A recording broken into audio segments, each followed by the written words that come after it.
Seattle, Washington, 8:45 p.m. I remember the night clearly, the smell of roasted chicken filling the air, the distant hum of a passing car, and the soft flicker of candlelight on Mr. Grayson's dining table. It was supposed to be a simple dinner, like old times. Mr. Grayson had been my neighbor since I was a child, a retired history teacher. He was always full of fascinating stories, the kind that made you forget time. That evening, I sat across from him, watching as he carefully cut into his food. His wrinkled hands trembled slightly, but his movements remained precise.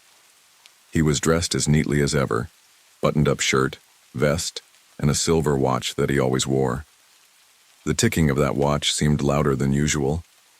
"Emily, I'm glad you came," he said, his voice warm but laced with something I couldn't quite place. "Of course, Mr. Grayson. You know I'd never turn down one of your home-cooked meals." I smiled, taking a sip of my water. He chuckled, but there was something strange about the way his eyes lingered on me. "Do you remember when you were little and you used to bring me cookies from your mother's kitchen?" "Yeah," I nodded. "You always told me stories in return. Legends, myths, history. I loved them." His expression darkened. "I have a story for you tonight, Emily. But it's not like the others." I raised an eyebrow, intrigued. "Oh? What's it about?" His fork clinked against the plate as he set it down. He leaned in slightly, his voice dropping to a near whisper. "I have to confess something. I killed someone, and I need your help hiding the body." I laughed. "Very funny, Mr. Grayson, that was a good one." But he didn't laugh. He just stared at me, unblinking. The air in the room shifted, suddenly heavy, as if the walls were closing in. My throat went dry. He stood up slowly and motioned toward the hallway. "Come with me." I hesitated. My pulse quickened. The playful warmth that had always surrounded him was gone, replaced by something cold, something I couldn't explain. I forced myself to breathe. This was Mr. Grayson, the man who taught me how to play chess, who gave me books on my birthday. He wouldn't lie about something like this, would he? I swallowed my unease and stood up, following him down the dimly lit hallway. The shadows stretched long against the walls, distorting our shapes. I told myself it was just my imagination. Then he stopped in front of a door, the basement door. He placed his hand on the knob but didn't turn it. Instead, he looked at me. "You trust me, don't you, Emily?" I hesitated.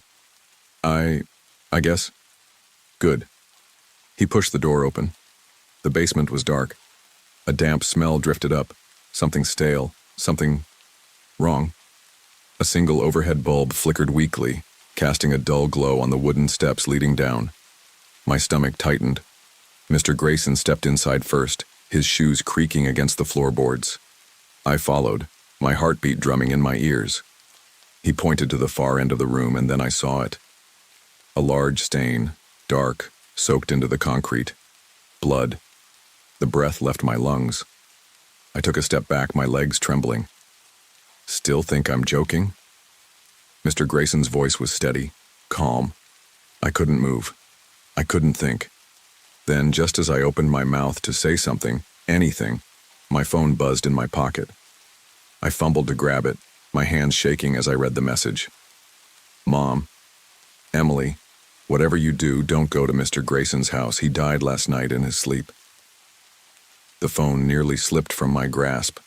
The world spun. I looked up at the man standing in front of me, his face shrouded in shadow. This couldn't be happening. This wasn't real. But the blood on the floor said otherwise. My breath caught in my throat. I stared at the glowing screen of my phone, rereading my mother's message over and over, hoping I had misread it. Mr. Grayson died last night. No, that wasn't possible. He was standing right in front of me, watching me with those sharp, knowing eyes. My fingers felt numb as I gripped my phone tighter, my pulse thudding in my ears. I forced a laugh, though my voice came out shaky. "Very funny, Mr. Grayson. I don't know how you managed to get my mom in on this prank, but..." "Prank?" He took a slow step toward me, the dim light casting deep shadows across his lined face. "Emily, do I look like I'm joking?" I flinched. Something about the way he spoke made my skin crawl. His voice was too steady, too controlled. I needed to leave. Right now. I took a step back, but my heel caught the edge of the step, and I nearly lost my balance. My phone slipped from my grasp and clattered onto the basement floor. I dropped to my knees to grab it, but as I did, my gaze landed back on the bloodstain. It wasn't just a stain. It was still wet. The coppery scent hit me, thick and nauseating. A dead man shouldn't bleed. The thought lodged itself in my mind like a thorn. My chest tightened. This wasn't right. None of this was right. I swallowed hard, my fingers curling around my phone.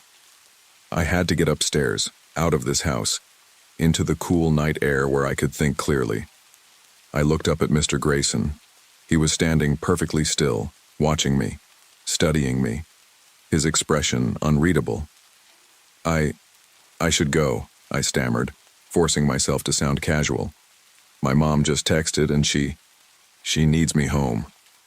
He tilted his head slightly, considering me. Then he smiled, but it wasn't the warm, familiar smile I remembered from my childhood. It was hollow, wrong. "Emily," he said softly, "you can't leave just yet." My stomach twisted. My fingers tightened around my phone. I forced a nervous laugh. Why not? His gaze flicked toward the blood on the floor, then back to me. "Because you've seen too much." My breath hitched. A cold, sinking feeling washed over me. My fight-or-flight instinct kicked in, screaming at me to run, but my legs refused to move. His smile widened, revealing teeth that looked too white, too perfect, as if they didn't belong to him. "I told you, Emily," he said, his voice disturbingly calm. "I need your help." I took another step back. "You're not real," I whispered. His expression didn't change. "Aren't I?" The air around me grew thick, heavy. I could feel something pressing against my chest, making it harder to breathe. Then the basement light flickered and went out.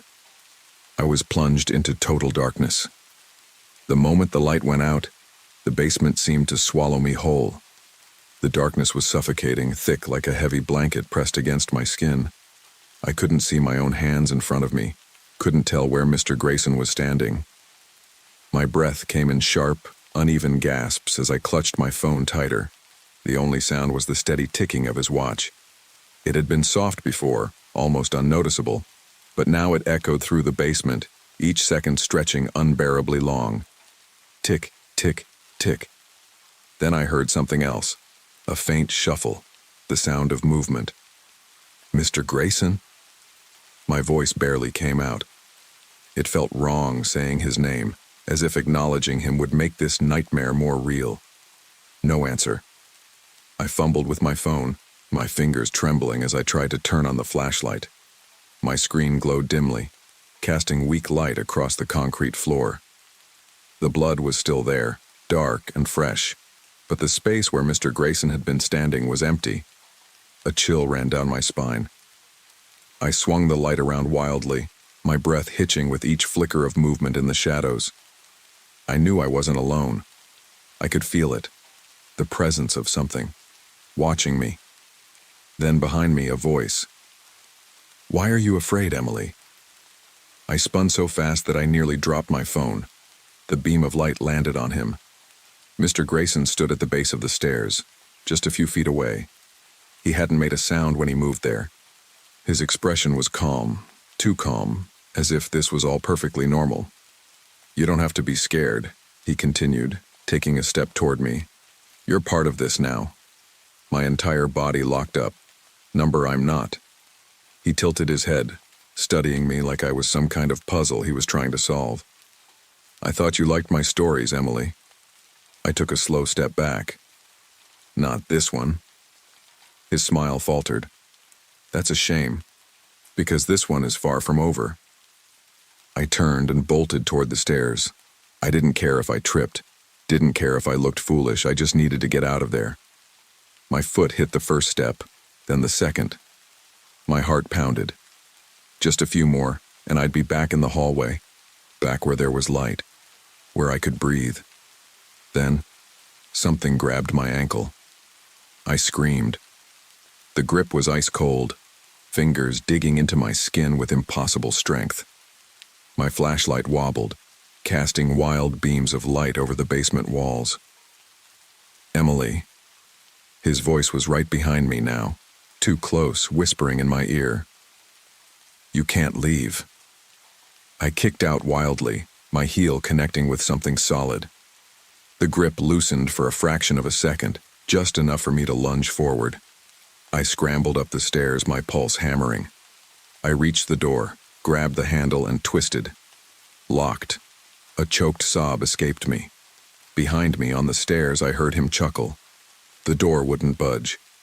My fingers twisted the knob desperately, my breath coming in panicked gasps.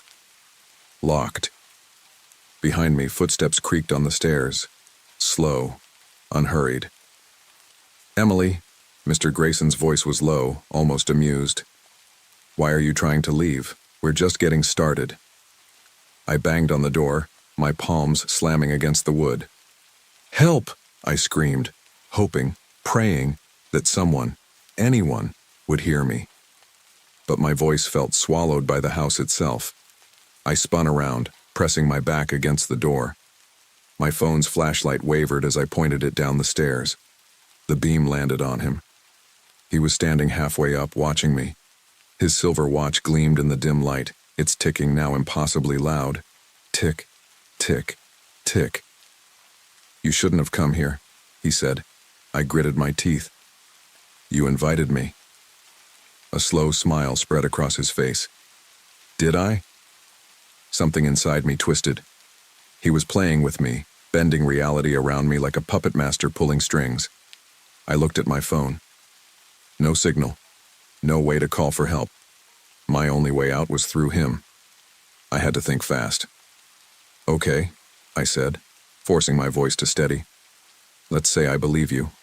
Let's say you did kill someone. Who was it? Mr. Grayson's expression didn't change. That doesn't matter.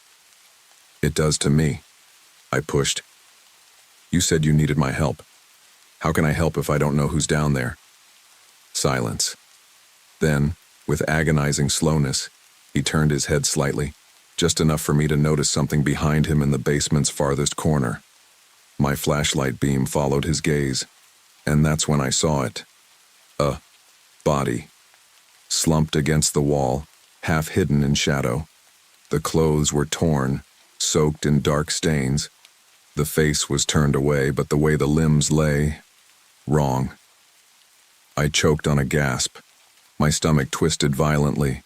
Mr. Grayson sighed, almost disappointed. I told you not to look. I whipped my gaze back to him. His expression was unreadable, but something in his eyes had shifted. Something sharp. I had to get out. Now. Without thinking, I raised my phone and aimed the flashlight directly at his face. He flinched just for a second, squinting against the sudden brightness. It was enough. I lunged forward, shoving past him as hard as I could. He stumbled, caught off guard, and I ran, bolting down the stairs instead of up towards the basement's side door. My fingers fumbled for the handle. It turned, unlocked. I yanked it open, feeling cold night air rush over my skin. I didn't look back. I ran. I tore through the backyard, my breath ragged, my pulse hammering in my ears.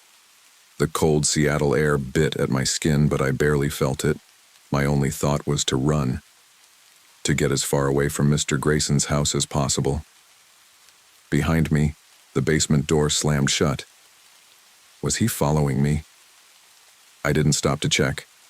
My legs burned as I sprinted through the overgrown grass, heading toward the gap in the wooden fence that led to my street. My lungs ached, but fear pushed me forward. Then, the streetlights flickered, every single one. The entire block was plunged into near darkness. My breath caught in my throat.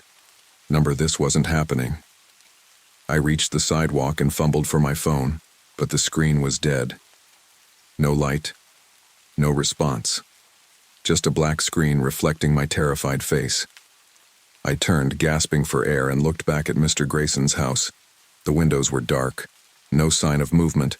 No sign that anyone had chased me. Had he even followed? I wanted to believe I had escaped, but something about the silence felt wrong. The kind of wrong that made my stomach churn. My house was only 3 doors down. If I could just get inside, call my mom, lock the doors. A voice stopped me in my tracks. Emily. I froze. The voice was close. Too close. I turned my head slowly, my heart hammering so hard I thought it might burst. Mr. Grayson stood under the nearest street lamp, but he wasn't standing on the ground. He was hovering, just an inch, just enough for me to see that his shoes weren't touching the pavement. The silver watch on his wrist gleamed in the dim light. Tick, tick, tick. I stumbled back, nearly falling. My mind refused to make sense of what I was seeing. This wasn't real. This couldn't be real. You shouldn't have run, he said, his voice too calm, too steady. Now the night won't let you go. I wanted to scream, to force myself to move, but my body felt like it was sinking into the pavement, like the air itself was holding me in place. Then, in the distance, a car engine rumbled. Headlights cut through the darkness. The spell broke. I spun and ran straight into the street, waving my arms wildly. The car slammed its brakes, tires screeching against the pavement. The driver's door flew open. Emily! My mom. I gasped for breath, staggering toward her. Mom, we have to go. Now! She grabbed my arms, eyes filled with confusion and worry. What happened? Why are you... Mr. Grayson, he... I turned back toward the street lamp. He was gone. Nothing but an empty sidewalk. The night was still, but I knew. He wasn't gone. He was waiting. My mom's hands tightened on my arms, her eyes scanning my face. Emily, what's wrong? You're shaking. I could barely get the words out. Mr. Grayson, I turned back toward his house, expecting to see him standing there, watching. But the sidewalk was empty. The street was still, like nothing had happened. No, I whispered. No, no, no. He had been there. I saw him. I knew what I saw. Emily. My mom's voice was firmer now, snapping me out of my thoughts. What were you doing at Mr. Grayson's house? I looked at her, my breath still coming in short gasps. Mom. My voice trembled. He's dead. She let out a slow, careful breath, as if choosing her next words delicately. I know. That's why I texted you. His daughter called me earlier today. He passed away in his sleep last night. I shook my head violently. No, that's not true. I just saw him. I was inside his house. He invited me for dinner. Mom's face paled slightly. Emily, honey, no one has been in that house since this morning. His daughter came to pick up some of his things, but the place has been locked up since. The words hit me like a punch to the chest. I stared at her, my mind racing. How could that be true? I was just there. I had just seen the blood on the basement floor. I had just spoken to him. I shook my head, stepping away from her. That's not possible. He was there. He was real. My mom's face softened. Sweetheart, I know this is hard. You've known Mr. Grayson your whole life. Maybe you were thinking about him and... No, I snapped. I knew what she was implying. That I was imagining things. That grief was playing tricks on me. But this wasn't grief. This was real. I glanced at her car. Please, let's just go home. I need to... A shadow moved in the corner of my vision. I froze. Slowly, I turned my head back toward Mr. Grayson's house. The upstairs window. The curtain shifted. A figure stood behind them, a silhouette in the darkness, watching. He was still there. My heart slammed against my ribs. Mom, I whispered, look at the window. She followed my gaze, squinting. The figure didn't move. didn't blink. I held my breath. But when my mom exhaled, it was a sigh. "Emily, there's nothing there." I snapped my head back toward her. "Yes, there is, I see him." But when I looked back, the window was empty. No figure, no shadow, nothing. Mom put an arm around me. "Come on, let's get you home." I let her guide me toward the car, my mind spiraling. I wasn't crazy. I knew what I saw, and I knew. Mr. Grayson wasn't done with me yet. The car ride home felt like a dream. One of those slow, suffocating nightmares where nothing made sense. But the fear was real. My mom kept glancing at me from the driver's seat, concern etched all over her face. "Emily," she said softly, "I think you need to get some rest." Rest? How could I rest after what I had seen? After what I knew was real? I gripped my phone, still useless, still dead. My mind kept replaying the image of the blood on the basement floor, the way Mr. Grayson had hovered under that street lamp, the slow, eerie ticking of his watch. Something had happened in that house. Something wrong. We pulled into the driveway and I barely waited for the car to stop before unbuckling my seatbelt. I needed to be inside where it was bright, where I could lock the doors and feel safe. But the moment I stepped onto the porch, the hairs on the back of my neck stood up. Something was off. The air around the house felt heavier, thicker, like it was pressing against me. I swallowed hard and reached for the doorknob. My hands were still shaking. The moment I pushed the door open, I knew. He was here. I couldn't explain how I knew, but I felt him. The same way you feel a presence in a dark room when you know you're not alone. I stepped inside, my mom following close behind. The house was silent. Too silent. No sound from the TV my dad usually left on. No faint humming from the fridge. Just a heavy, unnatural stillness. My mom locked the door behind us.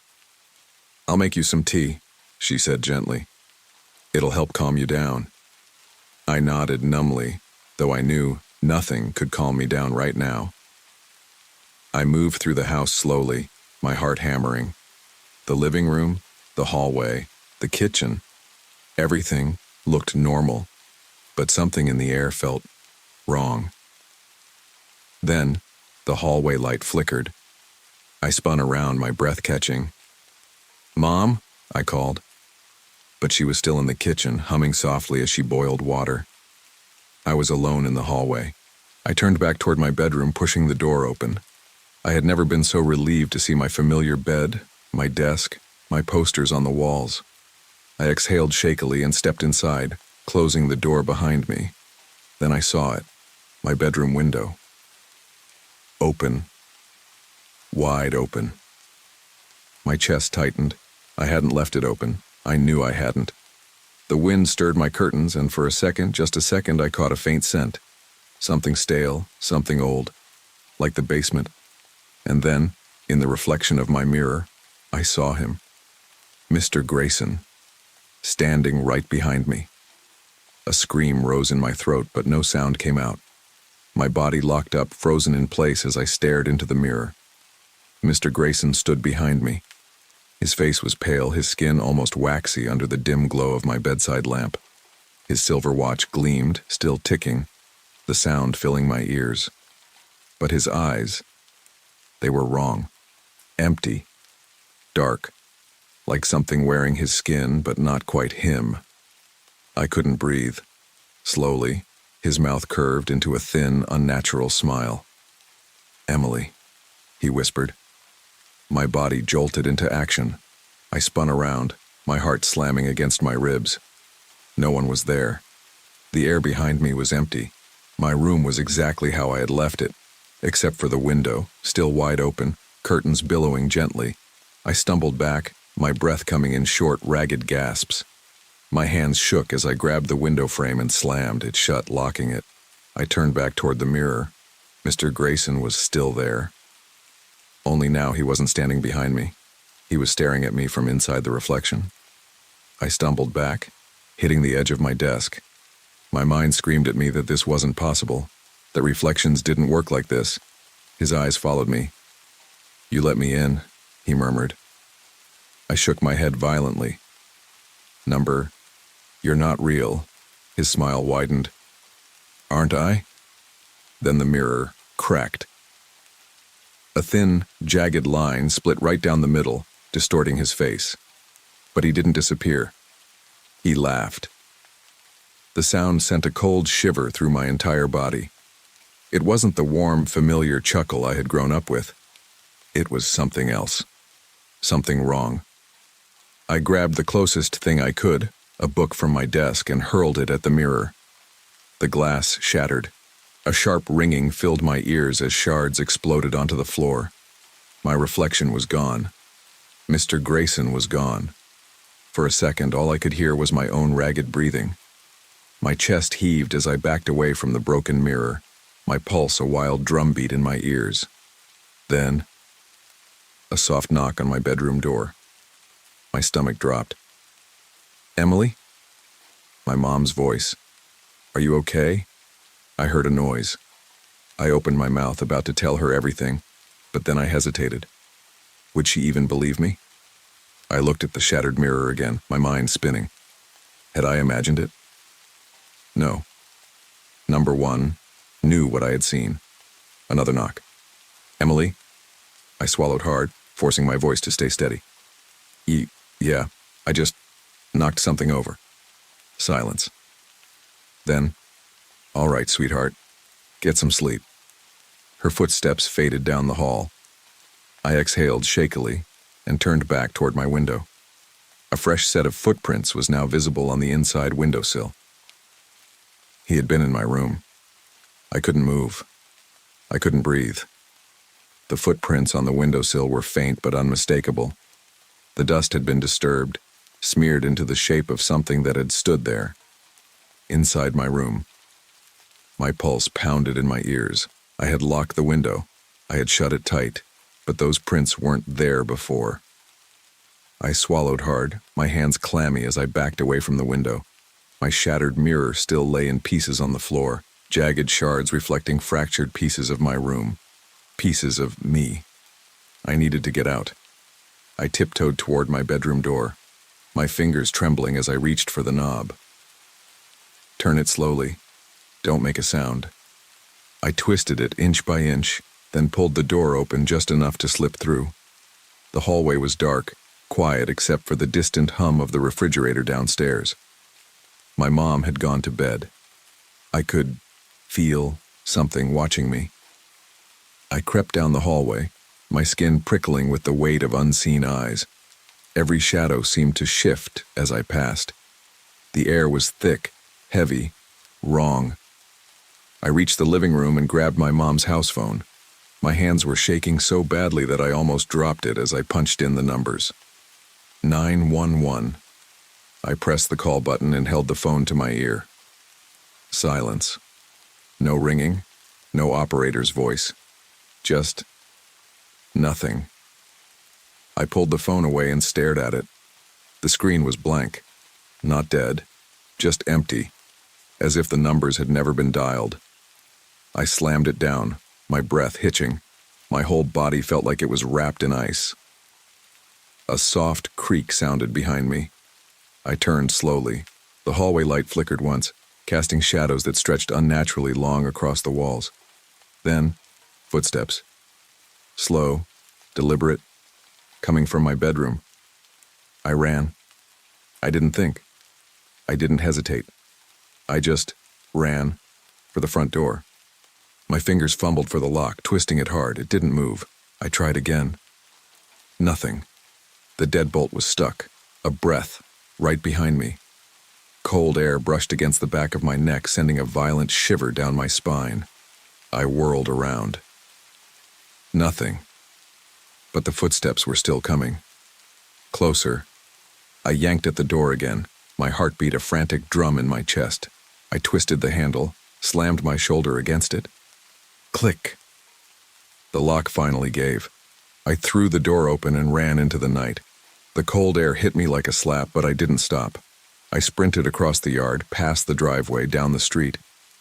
And then I saw it. Mr. Grayson's house. The front door was open, the lights were on, and standing in the doorway was me. I skidded to a stop, my breath coming in sharp gasps. That wasn't possible. I was standing on the sidewalk, my legs shaking, my pulse pounding in my ears. But there, in Mr. Grayson's doorway, was me. I could see her. Me. Clear as day. Same messy brown hair, same hoodie, same terrified expression, but her eyes, they weren't mine. She stared at me, unblinking, watching. Then, she took a step forward. My stomach twisted violently. My mind screamed at me to run, to turn around and never look back, but my body refused to move. I could only watch as my other self slowly walked down the steps of Mr. Grayson's porch. Emily. I flinched. Mr. Grayson's voice drifted from inside the house, low, calm, like he was telling me another one of his bedtime stories. But I wasn't a kid anymore. "Come inside," he said gently. "It's time to finish what we started." "Number." I shook my head, my vision blurring. "You're not real," I whispered. The other me smiled. "Then why are you still here?" she asked. Her voice was mine. It sounded just like me, but it wasn't me. It was something else. Something using my voice, my face, like a puppet wearing my skin. A cold realization sank into my bones. I had never left Mr. Grayson's house. I wasn't standing outside in the street. I wasn't running for my life. I was still inside. And then suddenly I remembered. The basement. The blood. The ticking of his watch. I had never escaped. The memory came crashing down like a wave. Me, still trapped in the basement. Me, falling to the floor as Mr. Grayson whispered in my ear, the darkness closing in. I gasped. I wasn't outside. I was still inside that house, still with him. The illusion shattered. The cold night air disappeared. The open street faded away like smoke, and I was back. Back in the basement, lying on the cold floor. The smell of blood was thick in the air. The dim light above flickered weakly, and standing over me, Mr. Grayson, smiling. "Good," he said softly, as if he had been waiting for me to remember. "Now we can begin." I tried to move, but my body wouldn't obey. My limbs felt distant, like they weren't mine anymore. He crouched down beside me, his silver watch glinting in the flickering light. The ticking was slow, measured. "You should have listened, Emily," he murmured. "You should have never come back." My vision blurred. My breath slowed. The last thing I saw was his face leaning closer. And then, darkness.